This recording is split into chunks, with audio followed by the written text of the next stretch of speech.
Hello, everyone. Today, potentially the most exciting topic in the history of this podcast. Today, we're going to be talking about SD cards and also XQD cards and other cards as well. With my cameras, I use Nikon D850, and that Nikon D850 uses the XQD format, and I absolutely love the XQD format. I've had it just feels like it's a good size of card, and it doesn't feel too flimsy, and I find that when I have SD cards, I'm like afraid of breaking them. Sony has actually just dropped a tough version of their card.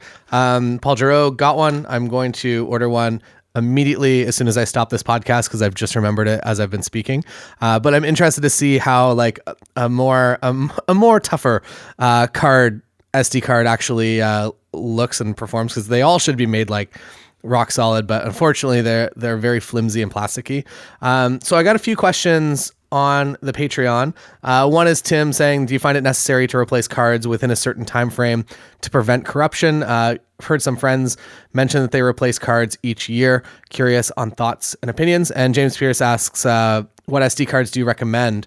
And have you ever had a card failure?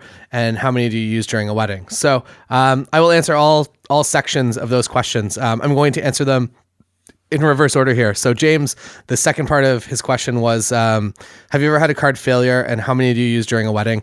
So I've had cards, it basically comes up with that like format error. So like you're shooting and then it just says format card. So I've had that happen a few times, and I've loaded them in. I would say maybe over the 15 years I've been doing it, this has happened to 5 SD cards. And it's not a high number considering the amount that I shoot and the fact that I'm shooting usually like 6 days out of the week or 3 days out of the week, maybe through the winter. And what happens usually with that is I would say half of them, I just put them in the card reader and they're fine. Half of them I can actually just pull out of the camera and put back in and they're fine. But if it's given me an error like that, I basically write that card off forever. So if I ever notice anything weird, if I notice that when I'm downloading images that card is going significantly slower than it usually does, at that point, that's when I just like stop using that card. And I'm very, very like hair trigger on that. So if I notice that anything is going weird, that card just doesn't get used again. I use large cards. So I use 128 gig cards for the most part. I also have some 256 cards as well. And I've been using 256 cards for my travel work for a while, just because I like the idea of that you put a card in and you instantly have like 4,600 images. And the way that I shoot is usually raw to my first card, and then I shoot my backup JPEGs to the second card. So during a wedding day, what I do, I'll usually shoot wedding days both like raw JPEG on each card. And when I get home, I just use those JPEGs as my immediate offsite backup. So by like midnight, everything's just up. So in a card failure situation, that 50%, I just put it in the card reader and it's fine. The other 50% that like is 1.5 times, or no, 2.5 times based on my example of 5 cards this happening to. So obviously like 2 of those cards, maybe even 3. I'm going to say I've had to like recover 2 to 3 cards in my entire life, which I think is pretty good. And those have been SD cards that have failed on me. No other card format has failed on me yet, knock on wood. But for now, they seem to be the culprit. I've also used, I guess, a higher volume of SD cards. So whenever they actually do fail, and it's not just like a camera error or like something weird happening there, I use the Lexar recovery software, and it's been 100% good every time. Lindsay has had one card. She downloaded everything from the card, and it went incredibly slowly. And then I'm going to say like 2 or 3 days later, she loaded the card back in just to verify. She counts everything by numbers so that if she comes home from a wedding, she downloads everything and then references the card to see how many files are on each. And she put the card back in just to do like a final reference before she formatted it.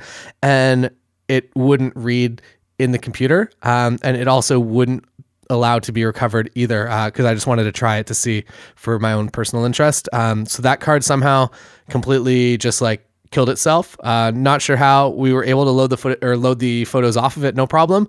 But in the couple days following, for some reason, it just was unreadable after that point. So I don't think anything happened. There was no water damage. The card casing was actually fine. I've had a few cards that I've gotten home from a wedding day and it's like splitting in half. Those will still work, but as soon as that starts to happen, I get rid of that card. So it's a bit of an expensive hobby, but it's way better to, I guess, get rid of one of those cards than to have a potential failure. The other, I guess, issue that I see from time to time is, as a video shooter, the first hints of a card starting to go south is you'll start getting a recording interrupted error. And I've had this on a Fuji, and I've had this on my Nikon D750. Just love to do this. I don't know if it was itself ruining the cards or if I just had a string of bad luck, but it will say recording interrupted if you're shooting video, and it will like just kind of lock up for a second, write the file to the card, and then let you record again. If that starts happening, that's, I would say, 98% of the time, that's a card error. It's not like an error that's going to instantly corrupt your card, but I would recommend not using that card anymore. For actual wedding days, I guess getting to the other section of this question is, I usually only use 4 cards. So I have my 2 cards in my one camera, my 2 cards in my other one. I don't mess around with smaller cards. I'm way more worried about physically losing a card if I was to shoot with like 16 gig cards all day to spread the data out, rather than actually having a card corrupt on me that's unrecoverable, because you do have a backup and a main card in there. Note, if you have a camera that will shoot 2 cards, shoot 2 cards for sure, 100% all of the time, whenever you're doing something professional. If I'm traveling, I'm a little more lenient. It's not like I'm going to be officially using these photos for something. It's just kind of fun. At that point, maybe I'll have 1 card loaded in. You can also set your camera, depending on your camera manufacturer, to actually warn you. So if you try to shoot something with only 1 card in it, sometimes it just won't. Sony and Fuji will do this. Nikon, Canon, I don't think will. But yeah, so 4 cards, I would say. And then my second photographer is usually using the same. They are typically shooting on 2 cards, and same deal. I get them to shoot on JPEG and RAW as well, so that I can just back everything up and I don't have to like export out at the end of the day. What SD cards would you recommend? So this is, I guess, part 2 of this. So, I'm going to give a huge shout out to ProGrade Digital right now. I think they are ex-Lexar employees, and their cards look super like Lexar. And I've heard around the industry that Lexar and SanDisk have had like internal meetings because they're panicking because ProGrade put the word pro in their title, and I guess like that's like what everyone attests to put is in their marketing, and now they're just like, it's in their name, so everybody's freaking out. So I think that's kind of funny. The reason that I am going to recommend them is because, 1, I've been using their card for a little while now. Everything is cool. 2, it's fast. And 3, it actually comes in the correct amount of packaging. And that might sound stupid, but I'm just so sick of getting like the Lexar and like SanDisk cards that are in the huge packaging that you rip open, and it's a pain and it's just so overpackaged. And then ProGrade, I got it from Amazon, and it came in a piece of paper that is the size of the SD card case. And it was the greatest thing I've ever opened. So shout out to them for doing that properly, because that, like, as dumb as that is, it got my vote, because quite honestly, most card manufacturers are the same. I've also heard a lot of good things about the Toshiba cards. I've never had any issues with those. I use the micro SDs in like all my GoPros, and I've been using those for a while now, but I've been using ProGrade Digital, not because of the name, because of the packaging. So yeah, I'll let you know if I have any issues with that, but I think they're good. And also it's kind of cool to, I don't know, whenever you put like at them on Instagram, they actually respond, which I totally respect, that they actually are paying attention to the market in the industry and interacting with photographers. I think that's really cool. So going back to the very first part of this question, was Tim asking, do you find it necessary to replace cards within a certain time frame to prevent corruption? And I don't really. I probably wouldn't use a card for longer than maybe 2 years, or a year maybe, depending on use. But as soon as it starts to look worn, or as soon as it starts to give me like a recording interrupted, or just like start to download really, really slowly, at that point I get rid of it. But I haven't had any issues with any of the new cards that I've been purchasing.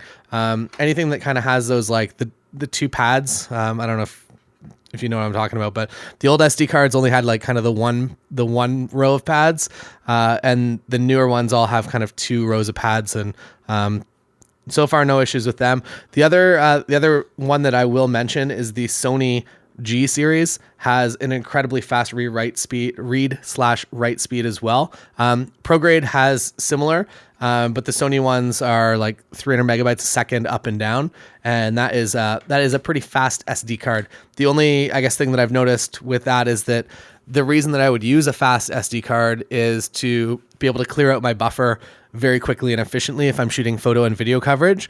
But for the most part, if it's an SD card slot in a camera, the camera is actually usually the buffer internally in the camera is usually the issue and not the card speed. So I haven't really found a use for such a high speed card, but it is nice to come home from a wedding and download your stuff really fast. So if you're into efficiency and getting to bed after a wedding day, maybe invest in faster cards. All right, that is all for today. These questions were from patreon.com/Taylor Jackson. There is a link to the Patreon public questions link. If you have any questions, feel free to plug them in there or send me a DM on the Instagram. I'm at Taylor Jackson. Thanks so much for listening to the podcast. I hope that you enjoyed it. I hope that you learned something. This wasn't as boring as I thought it was going to be. I thought that this was going to be the most boring episode in the entire history of time, and I don't think it was. I think I learned some things too. Now mentally putting things into order in order to say into a microphone. So thank you so much for listening. I'm Taylor Jackson. See you next time.